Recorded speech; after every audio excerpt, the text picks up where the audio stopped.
Digital کے plate form پر میں امتیاز شاد۔ ایران کے صدر سید ابراہیم رئیسی اس دار فانی سے کوچ کر گئے ہیں۔ ایک ہیلی کاپٹر کے حادثے میں وہ اس دنیا فانی سے کوچ کر گئے اور یہ حادثہ پیش آیا ایران کے ہی ایک شہر، ایک صوبے کے اندر آذربائیجان میں،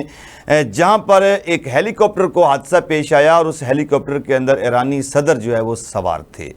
یہ تاریخ کے اندر کوئی پہلی دفعہ واقعہ پیش نہیں آیا کہ ایک ایرانی صدر جو ہے وہ کسی ہیلی کاپٹر کے حادثے کا شکار ہو گئے، بلکہ اس سے پہلے بہت ساری ایسی شخصیات، دیگر ممالک کے سربراہان بھی اس حادثے کا شکار ہوئے اور آج تک ان کا معلوم نہیں ہو سکا کہ اصل وجہ کیا تھی۔ ہم دیکھتے ہیں کہ یہ حادثہ ہوا ہیلی کاپٹر کا اور وہ اس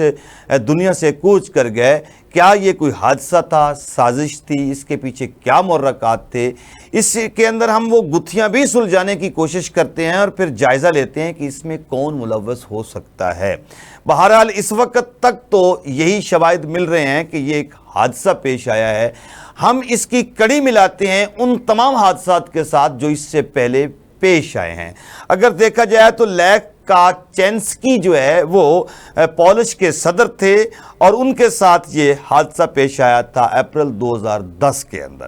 اور یہ حادثہ ان کے ساتھ جب وہ وفد کے ہمراہ روس جا رہے تھے، یہ واقعہ ان کے ساتھ پیش آیا تھا اور وہ جابر نہ ہو سکے۔ اس وقت جو ہے ایک کمیٹی بنی، وہ بھی وزیر اعظم پیوٹن کی سربراہی میں بنی تھی اور اس نے تحقیقات کرنی تھی کہ یہ کیوں واقعہ پیش آیا۔ تو اس وقت بھی نتیجہ یہ نکالا گیا تھا کہ یہ پائلٹ کی غلطی کی وجہ سے یہ حادثہ پیش آیا۔ اس کے بعد جنرل ضیاء الحق، آپ کو یاد ہے کہ جنرل ضیاء الحق پاکستان کے صدر بھی، ان کے جہاز کو بھی 1988 کے اندر اگست یعنی 17 اگست کو یہ واقعہ پیش آیا تھا اور وہ بھی بہاولپور کے اندر دریائے ستلج کے قریب جو ہے طیارہ جو ہے حادثے کا شکار ہوا، وہ گر گیا تھا۔ اس کے اندر پاکستان کے سفیر جو تھے، پاکستان کے اندر امریکی ایک سفیر تھے آرنلڈ رافیل، اس سمیت 29 افراد جو ہے وہ جاں بحق ہوئے تھے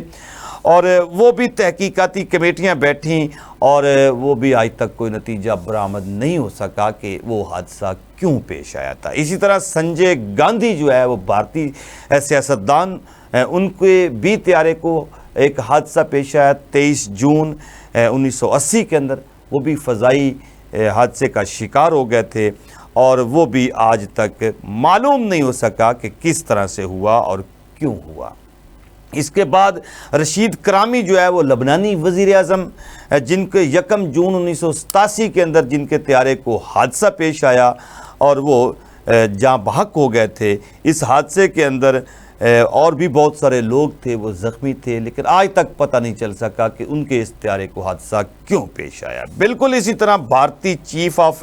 جنرل سٹاف جو ہیں وہ جنرل بپن راوت جو ہیں، ان کا بھی حادثہ پیش آیا۔ ان کا بھی طیارہ 8 دسمبر 2021 کو ان کا ہیلی کاپٹر جو ہے وہ بھی حادثے کا شکار ہو گیا اور اس کے اندر بھارتی ریاست تامل ناڈو کے قریب جب یہ حادثہ پیش آیا تو جنرل پون راوت اور ان کی بیگم بھی اس کے اندر سوار تھیں اور ان کے ساتھ 13 افراد اور بھی سوار تھے، وہ سارے کے سارے جاں بحق ہو گئے تھے۔ تحقیقاتی کمیٹیاں بیٹھیں، بڑی تحقیقات کی گئیں اور آخر میں نتیجہ نکلا کہ موسم کی خرابی کی وجہ سے یہ حادثہ پیش آیا ہے۔ اسی طرح عراقی صدر عبدالسلام عارف جو ہیں وہ بھی اسی حادثے کا شکار ہو گئے اور ان کا طیارہ جو ہے وہ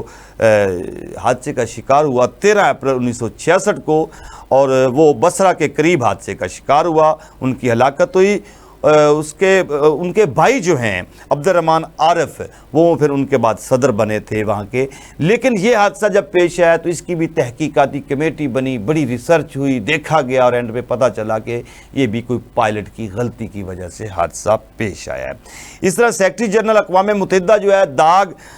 ہمار شول جو ہیں، ان کے بارے میں بھی یہ کہا گیا کہ وہ بھی 18 ستمبر 1961 کو فضائی حادثے کا جب شکار ہوئے، ان کے ساتھ 15 اور لوگ بھی اس جہاز کے اندر تھے، تو یہی نتیجہ نکالا گیا کہ یہ پائلٹ کی غلطی ہے اور پائلٹ کی غلطی کی وجہ سے یہ حادثہ پیش آیا۔ پھر رونلڈ براؤن کے بارے میں، یہ امریکی وزیر تجارت تھے،